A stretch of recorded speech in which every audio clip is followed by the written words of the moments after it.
And for the game itself. Well said, Terry. Thanks for sharing that. Mekhi Sargent on the toss to start this first half at a gain of a couple of yards. We're talking about Art McNally. We were in the Hall of Fame Tuesday night. I spent time looking at the display honoring Art there, but the rule book, the notes that were in there, just as a reminder of the impact that he had on generations on the field and very much off. And the amazing thing about him is he left his phone number in the public telephone book. You could call him if you got mad with one of his calls, and he took every call. Like, his family just couldn't believe that he would sit on the phone for a half an hour and explain these rules to fans who were mad at him. By then, they're like, okay, Art, good talking to you. See you later.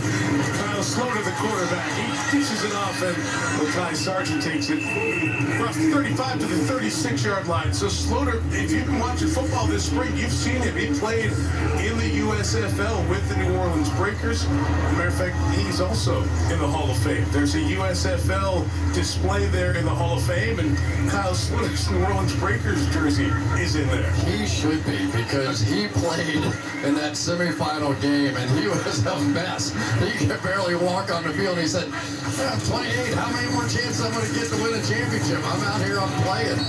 And but he was a pretty interesting story. He was a quarterback and did well in high school, went off to college, and kind of got hurt a couple of times as they moved him to wide receiver. And then one day, the guy in front of him got hurt, and they go, okay, you're the quarterback. He goes in and throws 6 touchdown passes, rushes for another, and becomes a legend in the college game. And here he is now, playing for the Jags and trying to make a football team.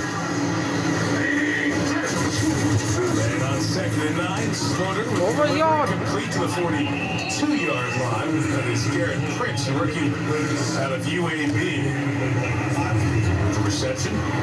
Sloter's 28 years old in his 5th year out of Northern Colorado.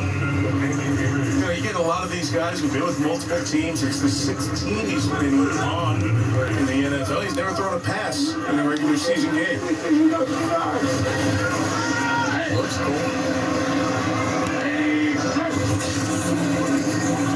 43 and inside throw is broken up. Bryce Cosby was injured in the first half. He shows up there and breaks it up. I mean, he's been in camp, he's been playing games, so he's going to be the one used to game speed as much as anyone out here tonight. Well, you know, I keep thinking that Doug Peterson, I know we're not to the regular season yet, but Doug Peterson, nobody followed the analytics more than he did. The year they won the Super Bowl, you know, analytics sometimes a 51-49 proposition. Right. I'll bet you he won 65% of them that season, and it really carried through. And in the Super Bowl, Yes. really special, the 4th and 4, there were a lot of different things when they knocked off the Patriots. We'll see more of that in Jacksonville. Logan Cook kicked it. DJ Turner let it go into the end zone. Touchback. More Hall of Famers to hear from, including Leroy Butler, the man who gave us the Lambeau Leap. Why not a little Wisconsin jump around field? The man that started it all. Leroy Butler coming up talking to Melissa when we come back to again.